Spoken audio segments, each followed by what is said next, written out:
Welcome to the Manuela Method. I'm your host, Manuela Velez, and today we are rounding things out in this method with intelligence and strength, the last two of our core four values that we've discussed up until today. So if you haven't listened to the first two values, we had vulnerability as our second episode, and then passion was our third episode. So go back and watch those before continuing with this one because it'll really help you understand the concepts that we're going to be bringing up today. I say we, but it's me. That's a whole nother concept I feel like we need to dive into my psyche one day because I love to say we, and I don't know if it's a good thing or a bad thing because it's like, am I taking away, like, am I almost like diffusing my power in fear that I will fail and then multiple people will take on the failure with me so I feel like less scared of failing? Or is it we because I'm inclusive with my team? Haven't figured that one out. But today we're going to be talking about intelligence. Intelligence is going to be brought up before strength because strength is what brings intelligence to the foreground. Like with strength, you're going to be able to present yourself as an intelligent person. And when I'm talking about intelligence, I'm not just talking about being book smart. I'm also referring to intrapersonal intelligence. So your ability to understand yourself, which is not something that is actually inherently easy. Because, again, going back to vulnerability, we do have the potential to lie to ourselves. And we don't need to be angry about it. We don't need to be upset at ourselves for doing it because we have to know that we always love ourselves. Deep down inside, as horrible as we can be to ourselves, we do love ourselves. So we try to protect ourselves from any pain that we might be experiencing, whether it is physical or emotional or whatever it might be. We try to not allow ourselves to feel pain. So you will find that there are times where you will lie to yourself, right? So you have to understand vulnerability and all that first. And then know that with intelligence, now we can start to dig into why we do the things we do and start to become an observer and observe ourselves and the traits that we display and how we treat other people to give us insight as to who we are. The more we know about ourselves, the more we have control over and the more we can change or the more we can affect, right? So knowledge is going to be power in this case. Actually, in every case, knowledge is going to always be power, especially when it comes to anything that has to do with you. Knowing yourself is always going to be beneficial. And there's never going to be a point in time where you should stop learning about yourself or feel that you have fully learned yourself. I believe the biggest mistake that you can make is thinking that you're done learning. As soon as you think that you are done learning, that is when you need to step back in line and start all over because it is a lie to yourself that you know it all. Like that in itself is already a lie. So there's obviously things you need to dig up. Working to understand myself kind of happened in a few ways. First, and this kind of couples with strength, which we'll get there, but first it was journaling. So for me, first it was journaling, and it started with a simple journal that I would just have on me. I was in high school at the time, and I would, anytime that I had any thoughts, any intrusive thoughts that I wanted to kind of be like, what I just did at the beginning of the episode, literally what I did at the beginning of the episode, which I thought I was going to cut out, and now I can't cut out, I would stop myself and say, wait, something here feels off, right? You start to get to know yourself where you're like, whoa, why did I say that? Why did I put it that way, right? I would write that down. Just even if I don't know the answer to the reason it's happening, I at least begin that question. And now the following time or to whenever it happens again, I'm now going to be drawn to that question where I'm like, oh, I did it again. What's similar about these situations? What's different about these situations? Is there a common ground here? How do I feel? Did I feel the same way when I used those terms? Was there a different type of setting where I was using these terms? All these things are going to give you data and information on yourself that you now have statistics, you now have actual facts that you can always relay back to and try and understand the source of your being, the source of why you are the way that you are. And it all takes time. The coolest thing about life for me is knowing that I will always be changing, so I always get to learn about myself. I made an Instagram post the other day that said something like, you want your mind to be a place you want to visit, or something like that. And I thought about that because for me, not even gonna lie to you, being by myself, like in my own thoughts and thinking through stuff, is one of my favorite places to be.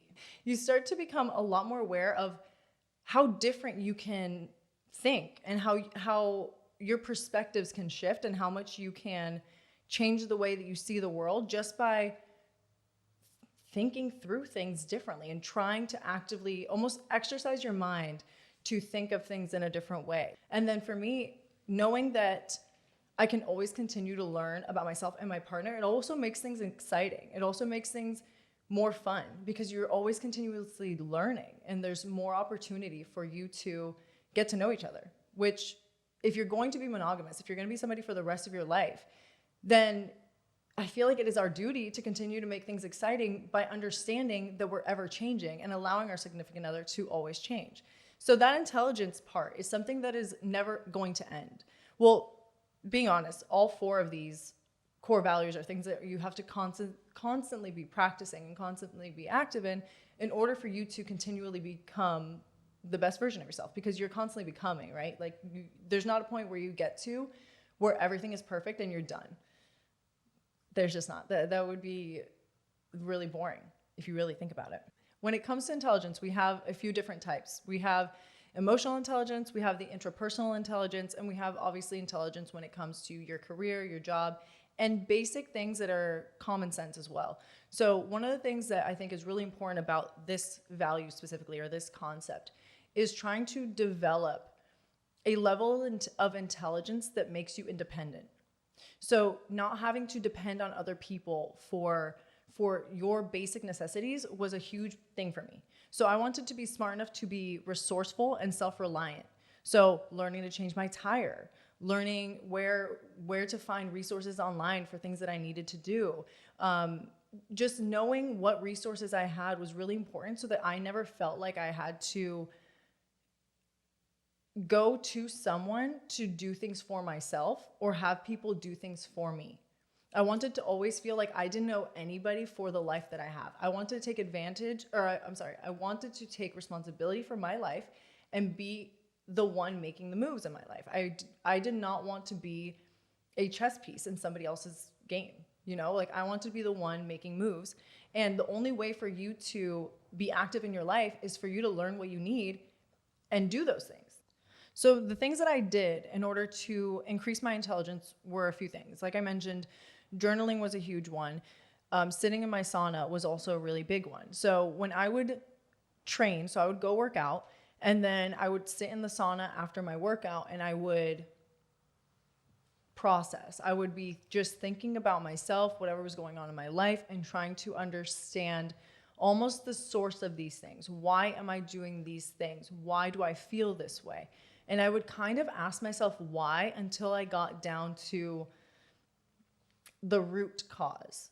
And every single time that I ever practiced that breaking down of a situation until I got to the source, every single time I got back to me. I got back to I. It ends up never having to do with anybody else except you. It always is your perspectives, your expectations, your inability to see that it is your own doing, but it was never really anybody else. And the only thing that was different was either me allowing these things to happen to me and me becoming a victim of my circumstances, or me saying, okay, now I need to learn how to do these things for myself. I need to stick up for myself. I need to be here for myself so I don't feel this way. So that was a really big one. And that really helped me become a lot more intelligent in my own emotions as well as other people's emotions, right? So I was able to pick up on how other people were feeling because I started to learn about myself more. So I had more empathy. And that was another really, really huge turning point because it really allows you to understand that we're all the same and we all experience the same things to a certain degree. So my worst thing that's ever happened to me feels like the worst thing that's ever happened to me, even if the worst thing that's ever happened to me is different than what's ever happened to you. So there's a lot of similarities that we feel, and I feel like really developing that that emotional intelligence really helped me connect with that. But before I was sitting in a sauna, I was strength training. And that was a huge turning point for the fourth core value. That's where I really thought to myself, strength is so integral in becoming the best version of yourself. Strength training is huge. The best part about me training anybody is always watching them be stronger than they think they are, hands down. When I have a client who comes in and tells me that they lift X amount and I know for a fact that they can lift more, and to watch their faces light up when they end up lifting more than they ever thought they could, it is the best feeling because that translates. That physical strength starts to translate into mental strength. It starts to translate into emotional strength. You start to realize that you are stronger than you thought you were, and you're strong enough to delay gratification because you know it's worth it, and you know you're worth putting in time and energy to. And that translated very heavily for me with weight training. And maybe it was the fact that I was doing almost like my physical strength training before my mental and emotional strength training in the sauna. But it was huge. It was a really big turning point. So the whole idea about me incorporating strength into this was that I wanted to now carry my own weight, right? So I was vulnerable enough to know what I wanted to be, the things I needed to work on, et cetera, et cetera. I now had passion and drive to be that person, and I was loving the life that I was going to be going into, right? I was seeing that vision. Then I became intelligent in the sense that I started to learn about myself, about the career that I wanted. I started to learn from the perspective of, what does the person I want to be know? What does she know? What does she know what to do? I need to learn those things. I need to be those things.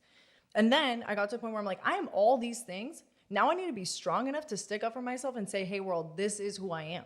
This is the new version of me. This is what I want everybody to know me for. And this is what I'm putting out there. And that came with developing my own self-confidence, my own self-esteem. And that all requires a lot of strength. Tough love is probably one of the harder of the loves to learn. Tough love was something that I actually learned when I taught dance. So I taught dance for a while at the Dancer's Point. Shout out the Dancer's Point. I was a dancer for a while, actually. I wasn't never that good at it.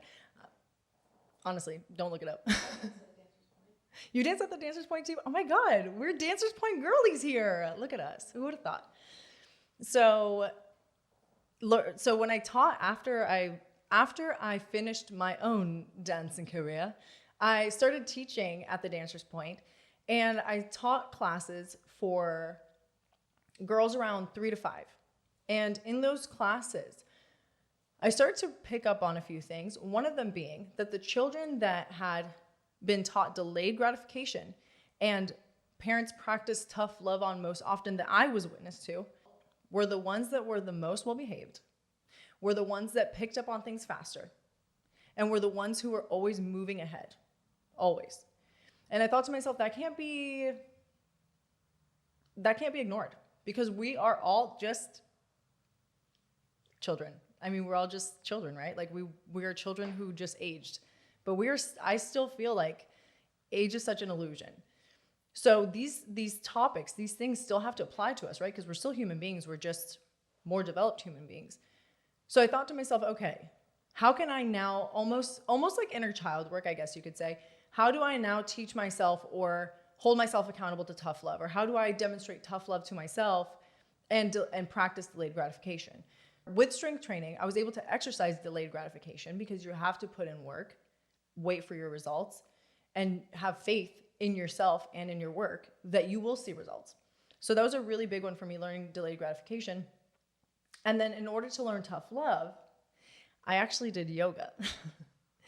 My dad, when I was maybe, I don't even know how old I was like maybe 10. My dad suffered from, I think what they call a mini stroke. And it kind of changed his entire life, which that's a whole other podcast episode.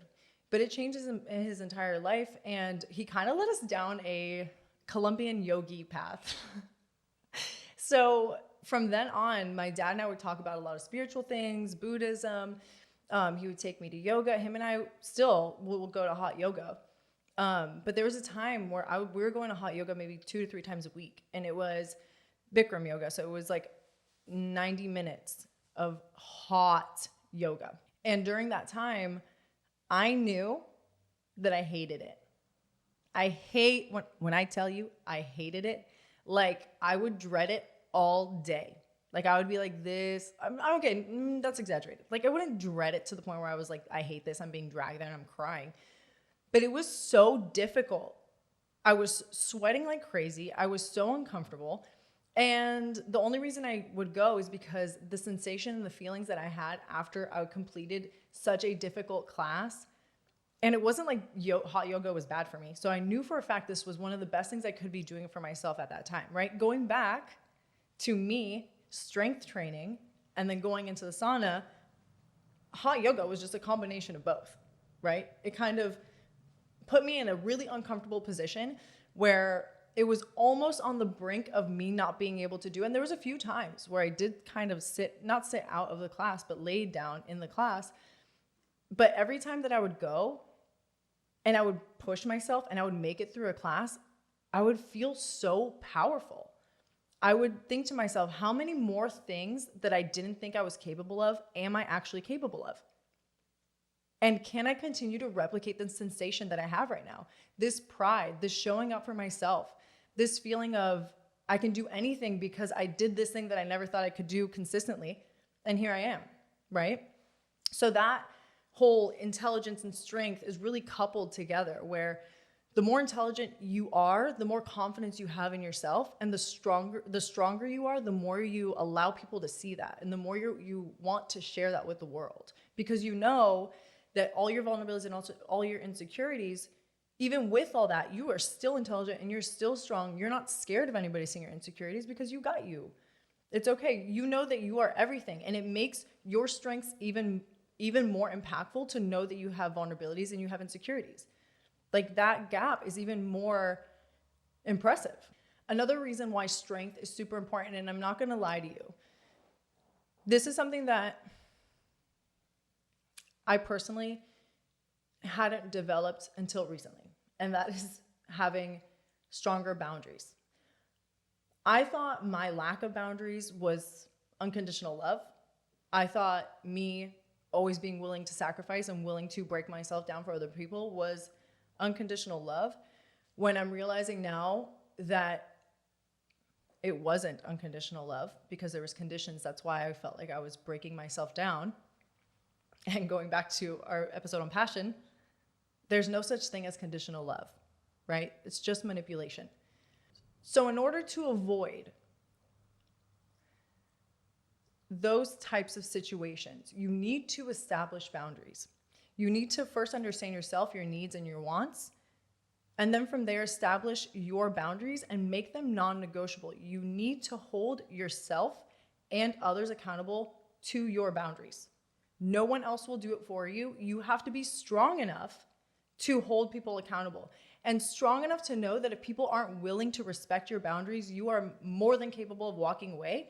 And it would be preferred, honestly. If somebody's not going to respect your boundaries, I would prefer to walk away, because I know that I will be fine. I was fine before you. I will be fine after you. And you not respecting my boundaries is actually lowering my quality of life. So it's better for me to walk away.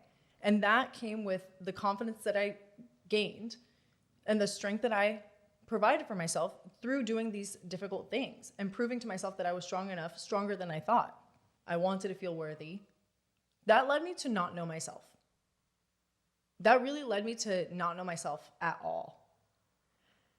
And that to me has actually been the biggest blindside I've ever experienced, is getting out of my relationship and realizing that every source of validation, every ounce of self-confidence or self-worth was in other people, was stemming from the approval of other people that never would value me as much as I would ever come to value myself, if I'm being honest. The validation that I thought that I needed from other people, the validation that I felt was going to fill me up, I never got. Not from a single person. And not to say that I haven't been treated well and I haven't been validated by people and my family and blah, blah, blah. But it's like the itch you can't scratch. It's like, it feels good, but it's just not right. And it's just because I never gave it to myself. And I just kept thinking it was somebody else. So I just kept trying to fill other people's cup, and I never filled my own. So now the first thing I teach or preach to anyone is that you can't pour from an empty glass. You need to better yourself before you can better anything else around you. And that's why it's important, especially as a woman. Growing up, knowing how hard my mom worked. My mom is the president of my parents' construction company. She is a boss on every level. And seeing that growing up, I know. And on top of her being a boss, she always had lunch for us when we got home from school. Dinner was always made. Like our room, the bathroom's clean, the floors, everything is always clean, always done. And because I know that we are capable of taking on so much at any given point in time, I know that it's even more important for me to be the best version of myself at every given moment. Because I do want to continue to show up for everybody. And I do want to continue to give as much as I was giving. And a lot of times when you go from having no boundaries to having boundaries, people will take it personal. Let them. Let them. Because the people who take your boundaries personally are people that you probably shouldn't have in your life to begin with. People who don't respect your boundaries do not respect you. Period. Because disrespecting your boundaries is manipulation. Okay? That's really important for you to know that. It's not cute that he's texting you. What is it? You know those memes of like, they change your Netflix name to like, please text me or please unblock me. That's crossing boundaries. That's not actually cute. That's actually disrespect. Like things like overstepping when you say not to text, or when you try and block somebody and they continue trying to reach you, that's not cute. Don't stand for that in a relationship or with a significant other. That is disrespectful. They do not respect your boundaries. How are you supposed to enter a relationship with somebody who's not in a relationship with you and yet not respecting you? That's a tough one. So as you become these 4 values, as you work to develop yourself into the highest version of yourself, you don't need to manifest anything. There is no active manifestation happening. You don't have to think about it. Because at this point, the way you are, the way you carry yourself, the way you talk about yourself, the way you think, it is all already manifesting your whole future. You're already becoming the person that has all the things that you want.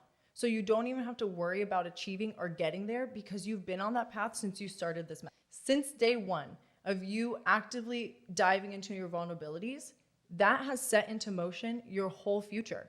You're already on the path to becoming the best version of yourself, and you're already attracting everything that you could ever desire. So at this point, when you've gone to the end of the method, which there's no end, right? There's just a continuous evolution of self. So to wrap up the 4 core values of the Manuela Method, we have vulnerability, we have passion, we have intelligence, and we have strength. If those are continuously goals of yours to develop, then you will be continuously becoming the best version of yourself, attracting the future of your dreams, and achieving things you never even thought were possible up until this point. Because I kid you not, through the application of my own method, my life has just continuously changed and improved and brought me the most beautiful experiences that I could not have even ever imagined. So I would never put you through this or tell you to do this or really try and make an example of my life through the method that I have created if I didn't truly feel like this is the thing that you're missing in order to unlock your fullest potential. You are so ready to step into your power, and I'm so excited that you're going to do it with me as we continue to develop the Manuela Method. So I'm going to let you get to it. You have a lot to do, lots of diving in deep. Thank you guys again for coming to another episode. It is always such a blast to sit here and chat with you guys. Thank you for allowing me to live out my passion. I am truly honored to stand in front of this camera every single day. I love you guys. Follow me on IG and TikTok. That will be linked below. Other than that, this has been the Manuela Method. I'm your host, Manuela Velez, and I will see you next time. Bye.